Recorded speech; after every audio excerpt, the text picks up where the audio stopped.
बिस्मिल्लाहिर्रहमानिर्रहीम। अस्सलाम वालेकुम प्यारे बच्चों, कैसे हैं आप? यकीनन आप खैरियत से होंगे, मेहनत करके अपना काम कर रहे होंगे। मैं हूं आपकी मौलमा मिस आयशा नवाज़। हम पढ़ रहे हैं उर्दू जमात चहारम।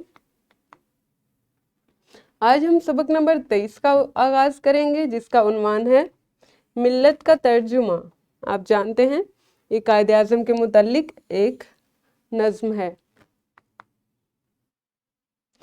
इस नज़्म में आपके पास कुल हासिलात तालुम 7 हैं, जिन्हें हम 5 हिस्सों में पढ़ेंगे। सबक के आगाज़ से पहले हम इस्लामी नुक्ता नज़र देखते हैं।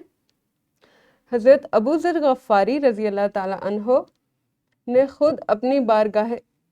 खुद बारगाह रिसालत माआब सल्लल्लाहु अलैहि वसल्लम में अर्ज़ किया, या रसूल अल्लाह, क्या आप मुझे आमिल नहीं बनाएंगे?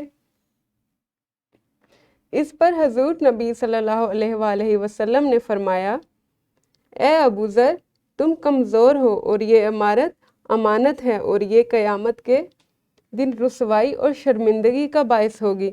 अलबत्ता जो इमारत के हकूक़ अदा करे और इसकी ज़िम्मेदारियाँ पूरी करे वो मुस्तस्ना होगा। यानी हज़रत अबू ज़र गफ़ारी रज़ी अल्लाह ताला अन्हा, जो कि एक बहुत ही जलीलुल क़द्र सहाबी हैं, उन्होंने हज़रत मोहम्मद सल्लल्लाहु अलैहि वसल्लम से सवाल किया कि क्या आप मुझे आमिल नहीं बनाएंगे, यानी मुझे रुतबा और मनसब अता नहीं करेंगे? तो हज़रत मोहम्मद सल्लल्लाहु अलैहि वसल्लम ने उन्हें बताया कि ये रुतबा और मनसब जो है ये एक अमानत है और ये एक बड़ी और भारी ज़िम्मेदारी है, और जो इसके हकूक़ पूरे नहीं करेगा, जो इसे ईमानदारी से इस ज़िम्मेदारियाँ इसकी ईमानदारी से पूरी नहीं करेगा, उसके लिए ये मुसीबत बन जाएगी। क़यामत के रोज़ जब अल्लाह ताला सवाल करेंगे तो ये परेशानी और रुसवाई का बायस बनेगी।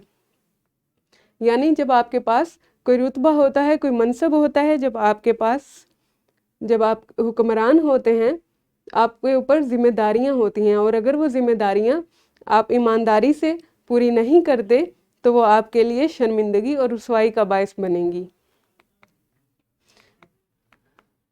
सबक की तकसीम देखते हैं। सबक के पहले हिस्से में हम पढ़ेंगे तज़कीर व तानीज़, जानदार और बेजान के मुताबिक अल्फाज को जुमलों में इस्तेमाल कर सकें, हरूफ जार और हरूफ अत्फ़ को पहचान कर उनका दुरुस्त इस्तेमाल कर सकें। सबक के दूसरे हिस्से में आप पढ़ेंगे फ़ेल अमर और फ़ेल नहीं को जुमलों में इस्तेमाल कर सकें, इमला को सेहत के साथ तहरीर कर सकें। सबक के तीसरे हिस्से में आप सीखेंगे जदीद ज़राए अबलाग से नज़्में, गीत और वाक़यात वगैरह सुनकर दूसरों को सुना सकें। सबक के चौथे हिस्से में आप सीखेंगे जमात, स्कूल की असम्बली, बज़्म अदब या बाहमी गुफ्तगू में अपने ख़यालात को एतमाद के साथ पेश कर सकें। अपने स्कूल या मोहल्ले के कुतुब खाने से अपनी दिलचस्पी की किताबें या रसाइल वगैरह लेकर उनका मुतालिया कर सकें। सबक के 5वें हिस्से में आप अपने अमली मंसूबे पर अमल करेंगे।